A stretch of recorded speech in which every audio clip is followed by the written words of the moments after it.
जी हाँ दोस्तों, आइए मैथ्स एस के पॉइंट में आप सभी का स्वागत है। हम आप लोगों के सामने लेके आए हैं नंबर सिस्टम के बारे में हम अध्ययन करेंगे। और देखा जाए कि हर एक कंपटीशन में, चाहे वो एसएससी हो, यूपी का हो या राजस्थान का हो या बिहार का हो, एमपी का हो, किसी भी स्टेट का हो, तो उसमें अगर मैथ्स पूछी जाती है तो उस मैथ से नंबर सिस्टम से भी क्वेश्चन उठाए जाते हैं। ये कंपलसरी होता है। अगर देखा जाए तो अभी तक जितने भी एग्ज़ाम हुए हैं, चाहे वो एसएससी ले लो, एसएससी 10+2 ले लो, यूपी नेपाल ले लो, यूपीपी ले लो, एनटीपीसी ले लो, आदि आरआरबी के जो एग्ज़ाम होते हैं, सब में नंबर सिस्टम से इस टाइप्स के क्वेश्चन पूछे जाते हैं। आइए अगर हम बता दें कि अगर इन क्वेश्चनों को अगर विस्तृत रूप से करेंगे तो कम से कम 1 से 1.5 मिनट लग जाएगा आपको। लेकिन जी हाँ दोस्तों, आइए हम बताते हैं इसे कैसे सॉल्व करेंगे कि देखते ही आप आंसर मारेंगे। आइए हम देखते हैं, क्योंकि हम दोनों तरीका आप लोगों को बताएंगे, कॉन्सेप्चुअली बेस भी बताएंगे और ट्रिकी बेस भी दोनों बताएंगे। आइए पहले हम देखते हैं ये कैसे हम एक यानी पलक झपटे में भर में, यानी हम कह सकते हैं कि 1 से 5 सेकेंड के अंदर, यानी 1 से 5 सेकेंड के अंदर हमने देखा क्वेश्चन और आंसर मार देते हैं। ये कैसे हम करेंगे आइए देखते हैं। √6 + √6 + √6 + √6, इसका आंसर आएगा, जी हाँ दोस्तों, इसका उत्तर आ जाएगा 3। इसका उत्तर आएगा 3।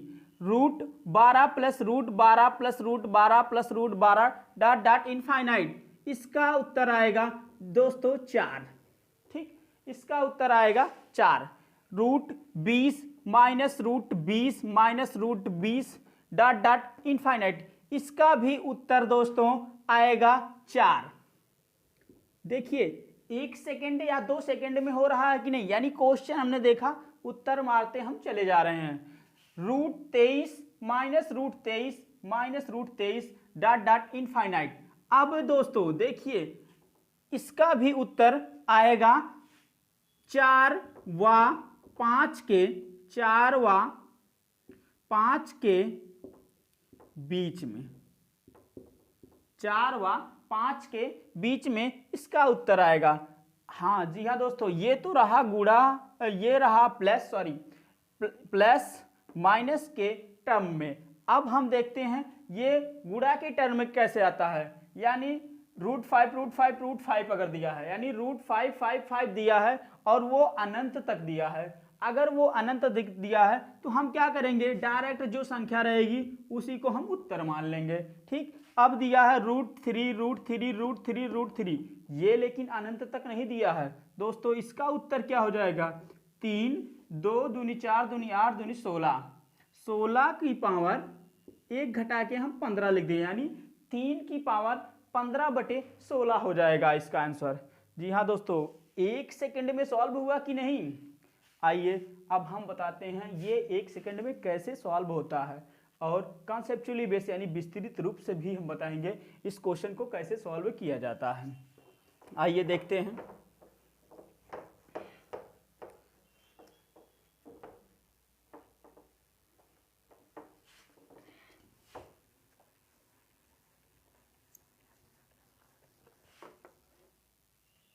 जी हाँ दोस्तों, देखिए ये क्वेश्चन इनफाइनाइट तक दिया है। ठीक, इसका हमें मान निकालना है। ये कुछ दिनों पहले एनटीपीसी में पूछा गया था, सेम यही क्वेश्चन एनटीपीसी में पूछा गया था। ठीक, अब इसे हम एक बार पहले बताते हैं, इसे हम विस्तृत सॉल्व कैसे करेंगे, उसके बाद ट्रिकी बेस बताते हैं। इसे हम विस्तृत रूप से सॉल्व करेंगे। हम पूरे संख्या को हम पूरे √6 + √6 + √6 + √6 डॉट डॉट इनफाइनाइट को हम क्या मान लेंगे, x मान लेंगे। ठीक दोस्तों, अब जब हम इसे माना दिया गया समीकरण x माना √6 + √6 + √6 प्लस डॉट डॉट इनफाइनाइट को हम क्या मान लेंगे दोस्तों, x मानेंगे। ठीक, इस पूरी संख्या को हमने x मान लिया। अब देखो क्या करेंगे कि हम इसे पूरा को x मान लिया, क्या हम √6 प्लस √6 प्लस √6 को x लिख सकते हैं कि नहीं? तो हम लिख देंगे, यानी रूट में 6 plus x is equal to x। Equal होगा कि नहीं? इक्वल होगा। अब हम क्या करेंगे, दोनों पक्षों का वर्ग कर देंगे। दोनों पक्षों का वर्ग करने पर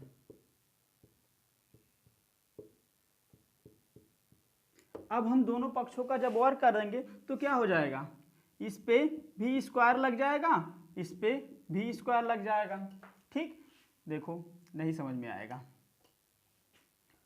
इसे हम क्या करेंगे, यानी रूट में दिया गया है 6 plus x is equal to x.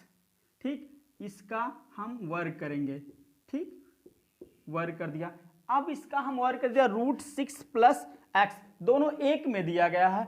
अगर हम इसका वर्ग करेंगे तो क्या हो जाएगा, ये जो करड़ी लगी होती है ये क्या हो जाएगी, हट जाएगी। ठीक दोस्तों, 6 प्लस एक्स हो जाएगा, ये क्या हो जाएगा, x की पावर 2 घात हो जाएगी। ठीक, अब इसे हम सॉल्व करेंगे। इसे सॉल्व कैसे करेंगे, यानी हम इसे क्या करेंगे, एक तरीका और कर सकते हैं, इसे हम पक्षांतर कर लें, x² minus x minus 6 is equal to 0। अब ये हमारा बन गया 2 घात समीकरण। अब इस 2 घात समीकरण को हम कैसे सॉल्व करेंगे ये देखते हैं हम।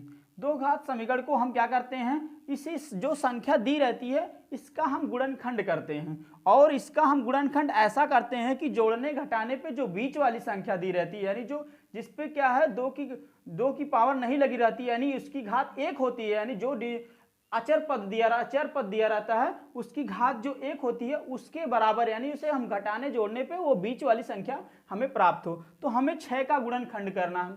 अगर हम 6 का गुणनखंड करेंगे तो कैसे करेंगे, यानी ऐसा गुणा करें कि दोनों का अंतर क्या हो जाए, 1 आए। हमें यहाँ पे -1 लाना है, तो हम क्या करेंगे, 3 और 2 का, अगर 3 और 2 का गुणनखंड करेंगे, 3 गुणे 2 करेंगे तो 6 हो जाएगा, और दोनों का 3 में से 2 घटा देंगे तो हमारा 1 आ जाएगा। ठीक, तो हम इसका गुणनखंड करेंगे, x²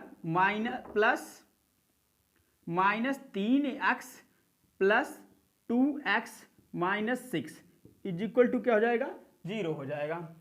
अब हम इसमें क्या कॉमन लेंगे, x कॉमन ले लेंगे। जब हम x कॉमन लेंगे तो क्या बचेगा हमारा, x माइनस 3 बचेगा। यहाँ पे फिर हम 2 प्लस 2 कॉमन ले लेंगे, फिर क्या बचेगा, x माइनस 3 बचेगा इज इक्वल टू 0 है। ठीक, इतना समझ में आया। x कॉमन लिया हमने, ब्रैकेट में क्या बचा, x माइनस 2 बचा। फिर हम प्लस 2 कॉमन लेंगे, तो यहाँ भी 2 है, यहाँ भी 2 है, तो 2 हम कॉमन ले लेंगे तो क्या हो जाएगा, हमारा 2 आ जाएगा। फिर हमारे ब्रैकेट में क्या बचा, हमें बचा जो है उसे हम क्या कर लेंगे, ब्रैकेट में लिख लेंगे x minus 2 is equal to 0। अब हम देखेंगे एक पद ये हो गया, एक पद ये हो गया, एक पद ये हो गया।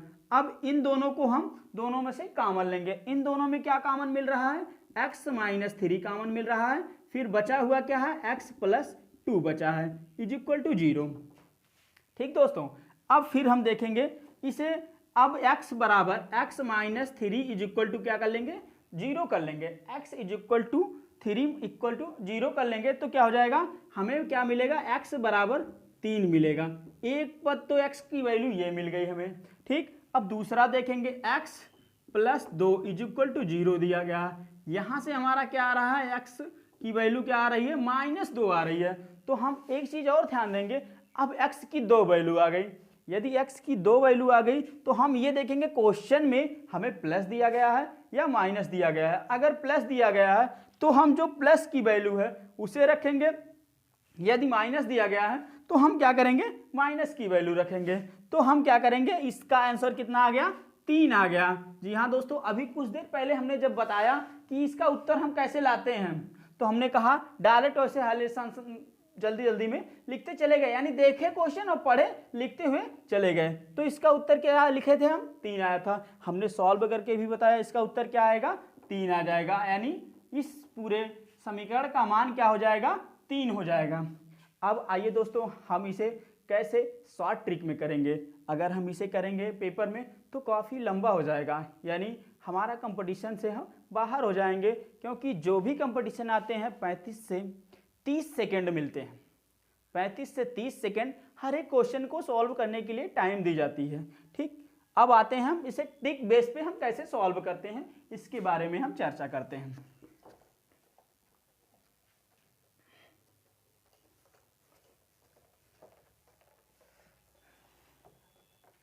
आने वाली पेट में भी नियर अबाउट 30 रीजनिंग और मैथ से लेके आने वाले जो पेट हैं यूपी ट्रिपल एससी के तहत जो भी एग्ज़ाम होंगे वो उसमें पेट के तहत उसमें जो कम से कम रीजनिंग और मैथ मिला के कम से कम 30 क्वेश्चन आने वाले हैं। तो उस 30 क्वेश्चन में से number system confirm number system से क्वेश्चन उठाते हैं।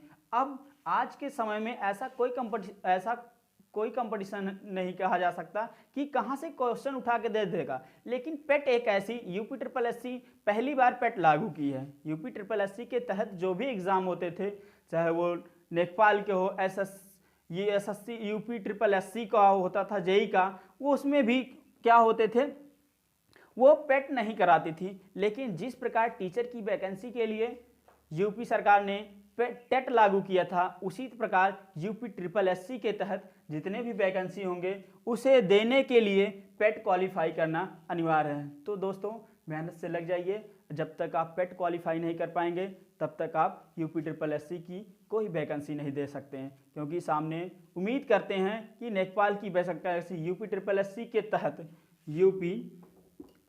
यूपी ट्रिपल एससी के तहत near about UP triple SC के तहत नियर अबाउट हम मान सकते हैं कम से कम 50,000 प्लस वैकेंसी आने वाली है। तो तैयार हो जाइए, maths, reasoning, GS, GK, Hindi और 5 नंबर की इंग्लिश भी आएगी।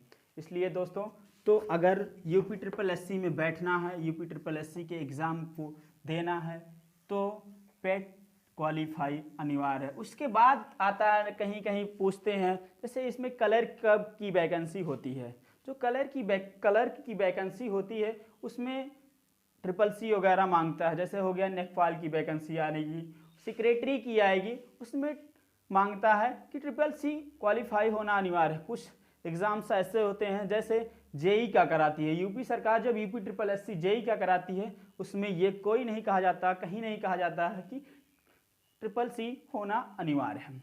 तो आइए दोस्तों आते हैं हम अपने क्वेश्चन पे। इस क्वेश्चन को हम 1 सेकेंड में, यानी 1 से 2 सेकेंड में हम कैसे सॉल्व करते हैं, कैसे ऑप्शन को हम टिक कर देते हैं। ठीक है, आइए। अब दिया गया है √6 plus √6 plus √6 plus √6 dot dot infinite तक, अनंत तक 3 टर्म्स आप कंडीशन में देगा, प्लस में भी देगा, माइनस में भी देगा और मल्टीप्लाइज में भी देगा, यानी गुणा में भी देता है। लेकिन जो प्लस और माइनस में रहेगा कंपलसरी 100% ये श्योर है कि वो इनफाइनाइट तक दिया रहेगा।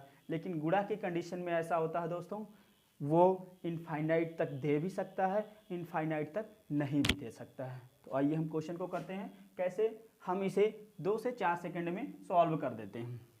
ये संख्या दी गई है, इसमें 6 दिया गया, हम इस 6 को हम क्या करेंगे, बाहर कर लेंगे। 6 हमारा बाहर हो गया। अब इस 6 को अगर हमने बाहर कर लिया तो हम क्या करेंगे, इसका ऐसा गुणनखंड तोड़ेंगे, इस 6 का ऐसा गुणनखंड तोड़ेंगे कि जिनका अंतर 1 आए।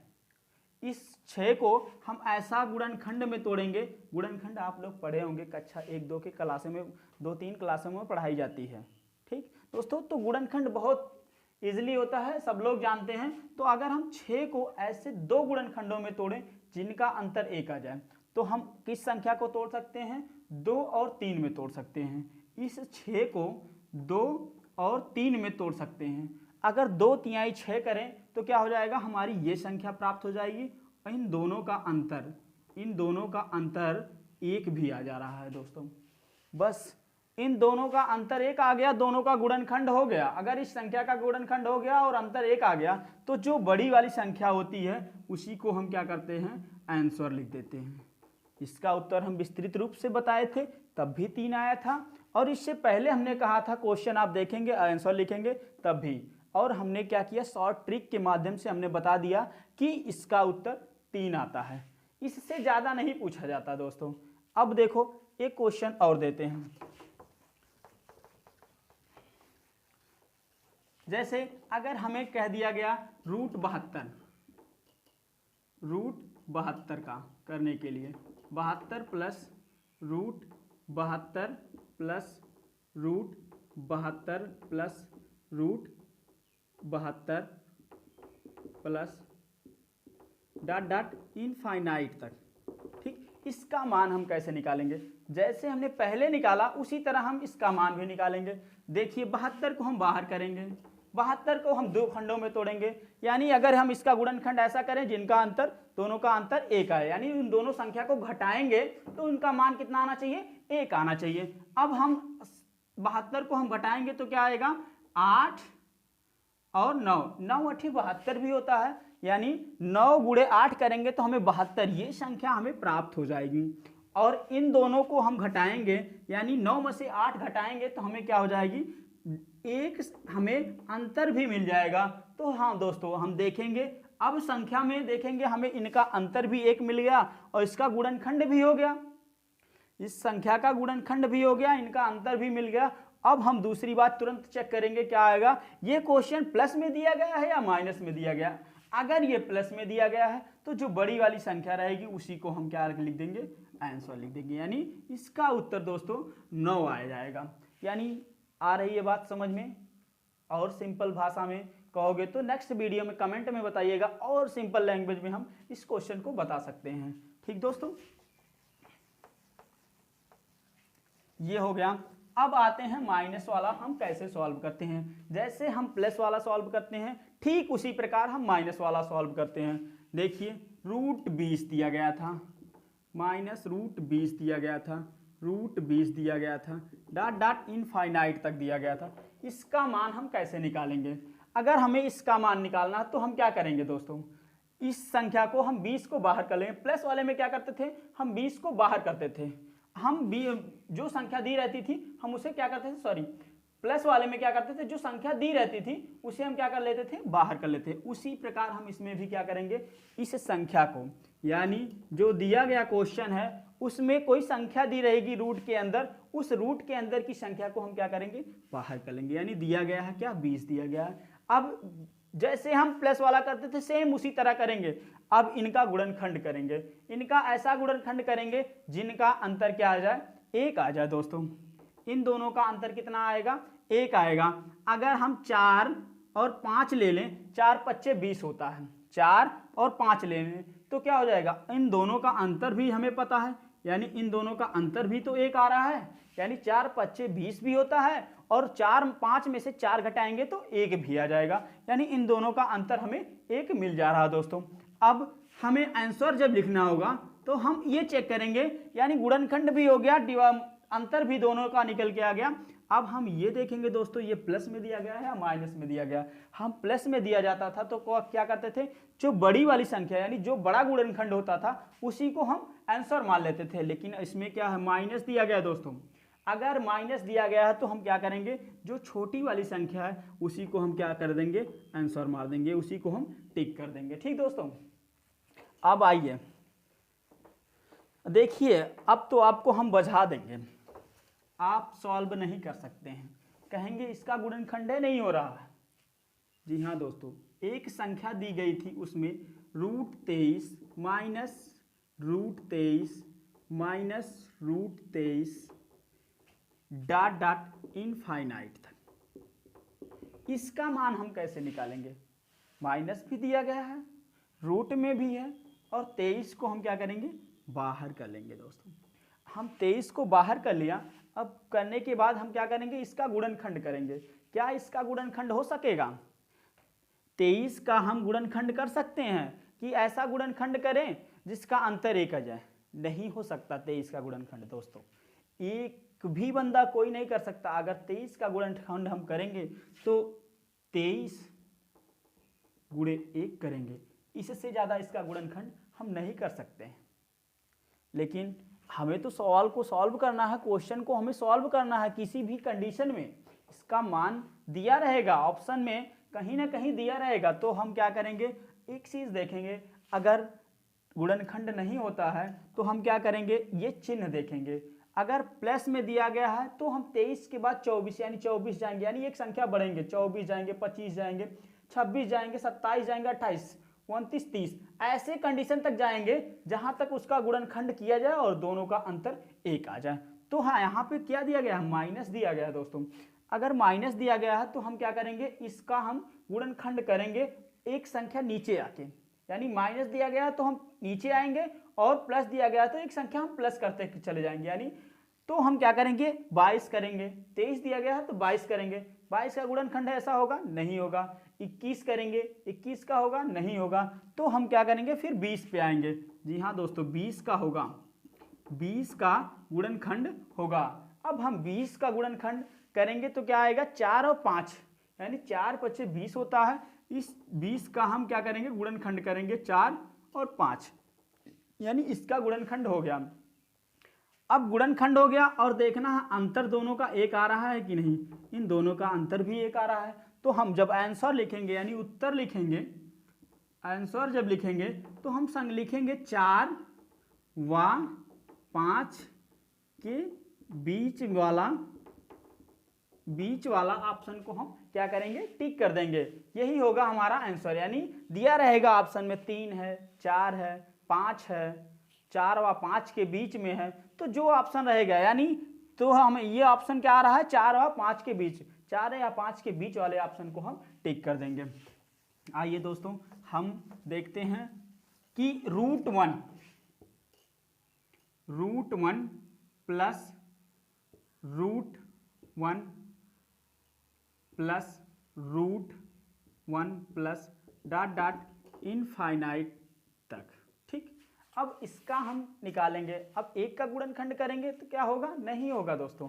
और दूसरी बात हम क्या देखेंगे, 1 × 1 करेंगे तो क्या होगा, अगर 1 में से 1 घटाएंगे क्या हो जाएगा, 0 हो जाएगा। तो इसका अंतर 1 नहीं होगा, यानी 1 जो दी गई संख्या उसे हम पहले बाहर करेंगे। सबसे पहला काम यही करेंगे, जो संख्या दी गई है उसे हम बाहर कर लेंगे। ठीक, अब ये संख्या हम बाहर कर लिए, 1 का हम गुणनखंड करेंगे, नहीं होगा। हाँ, प्लस में दिया गया है, उसमें माइनस में दिया गया था तो हम पीछे आते थे। ये प्लस में दिया गया है तो हम क्या करेंगे, आगे जाएंगे। ये प्लस में दिया है, यानी 2 का देखेंगे, 2 2 एकम 2, यानी 2 का गुणनखंड करेंगे 1 गुणे, यानी अगर हम 2 का गुणनखंड करेंगे तो ये गुणनखंड हो जाए 1 × 2।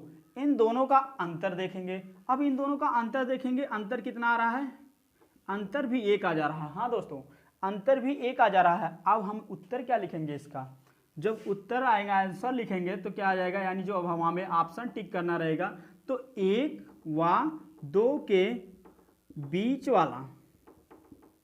बीच वाले ऑप्शन को हम टिक कर देंगे।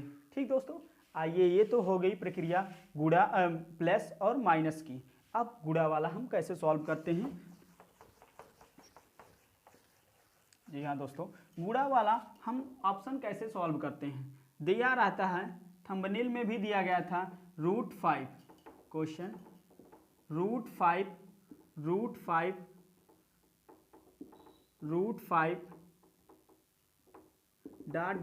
इनफाइनाइट तक। ठीक, इसे हम कैसे सॉल्व करेंगे, इसमें 2 कंडीशन हमने बताया, एक तो इनफाइनाइट तक दिया रहेगा, दूसरा इनफाइनाइट तक नहीं दिया रहेगा दोस्तों। अब यदि इनफाइनाइट तक दिया है तब हम क्या करेंगे, जो संख्या है, जो रूट के अंदर जो संख्या दी गई है उसी संख्या को हम क्या करेंगे, उत्तर मान लेंगे दोस्तों। जो संख्या रूट के अंदर दी रहेगी, अगर हमें इसका उत्तर लिखना है तो हम क्या करेंगे, डायरेक्ट हम आंसर में लिख देंगे, इसका उत्तर 5 होगा दोस्तों। अगर इसका उत्तर हम क्या लिखेंगे, 5 होगा, 5 लिख देंगे। अगर एक और क्वेश्चन देखते हैं, 7 √7 ... इनफाइनाइट तक दिया गया है। इसका भी उत्तर हम आंसर देखें, यानी क्वेश्चन देखें, हमने आंसर मारा, जो ऑप्शन रहेगा 3 4 5 दिया रहेगा, 7 दिया रहेगा, उसी में से हम क्या करेंगे, डायरेक्ट हम आंसर को क्या लिख देंगे दोस्तों, 7 लिख देंगे। अगर इनफाइनाइट तक दिया गया है तब, अगर इनफाइनाइट तक दिया गया है तो हम क्या करेंगे, डायरेक्ट उसे हम 7 ऑप्शन को हम टिक कर देंगे दोस्तों। आइए एक क्वेश्चन, 2 क्वेश्चन और देखते हैं जो इनफाइनाइट तक नहीं दिए रहते हैं, उसे हम कैसे सॉल्व करते हैं। मल्टीप्लाई 3 रूट 3 रूट 3 रूट 3 ऐसे अगर दिया गया तब हम कैसे सॉल्व करेंगे। यानी 3 3 3 दिया गया है रूट के अंदर, तब हम क्या करेंगे, इसे सॉल्व करने के लिए जो संख्या दी रहती है उसे हम बाहर करेंगे और इस रूट के को 2 से हम गुणा करते हैं, यानी 2 की मल्टीप्लाई करते हुए चले जाएंगे। यहाँ से 2 एकम 2, 2 दूनी 4, दूनी 8, दूनी 16, जो 16 आता है यानी कड़ी को 2 से गुणा करते हम चले जाएंगे, यानी 16 आएगा। एक घटा के हम ऊपर लिख देंगे 15, यानी इसका उत्तर आ जाएगा 3 की पावर 15/16। आई बात समझ में। जो संख्या दी रहती है उसे हम बाहर कर लेंगे, उसके बाद 2 दूनी 4, दूनी 8, दूनी 16, बात आ रही समझ में। 2 दूनी 4, दूनी 8, दूनी 16, 16 लिखेंगे। उसके बाद घटा के जो अंश में आएगा, यानी 16 के को घटाएंगे, 16 में से 1 घटाएंगे 15, 15 को हम क्या लेंगे 15/16, यानी इसका उत्तर जब हम लिखेंगे दोस्तों 3 की पावर 15/16। ठीक, एक क्वेश्चन और देखते हैं। आइए, दिया है 11 रूट 11 रूट 11 रूट 11। इसमें सबसे पहले मल्टीप्लाइज में हम गुणा वाले में हम क्या चेक करेंगे दोस्तों, गुणे में अगर दिया गया है तो दोस्तों हम सबसे पहले हम इसे क्या चेक करेंगे, ये अनंत तक दिया गया है या नहीं दिया गया है, इस चीज को हम सबसे पहले चेक करेंगे। ठीक, अब देखो अगर ये गुणा में दिया गया, अनंत तक नहीं दिया गया, तो हमने क्या कहा, जो संख्या दी गई उसे हम बाहर कर लेंगे, कड़ी को हम 2 से मल्टीप्लाई यानी 2 के गुणज के रूप में हम लिख लेंगे। 2 दूनी 4, दूनी 8, दूनी 16। ठीक, 16 लिख लिया दोस्तों। ठीक, अब 16 को हमने कहा क्या कहा, जो हर है उसमें से 1 घटा के आएगा, उसी संख्या को हम लिख दिया, यानी 15/16 लिख दिया दोस्तों। ये हो गया इसका आंसर। यानी इस तरह से हम क्या करेंगे, इस क्वेश्चन को हम 1 से 5 सेकेंड यानी 2, 4, 5 सेकेंड में हम इस आंसर को निकाल सकते हैं दोस्तों। आई बात समझ में। अगर वीडियो अच्छी लगे या कमेंट सेक्शन में हमें बताइएगा ये वीडियो कैसी लगी आपको। ठीक, और इस चैनल को सब्सक्राइब करिए और दोस्तों विनम्र निवेदन है कि इस चैनल को शेयर भी, अगर अच्छे लगे तो शेयर भी कर दीजिएगा। Thank you.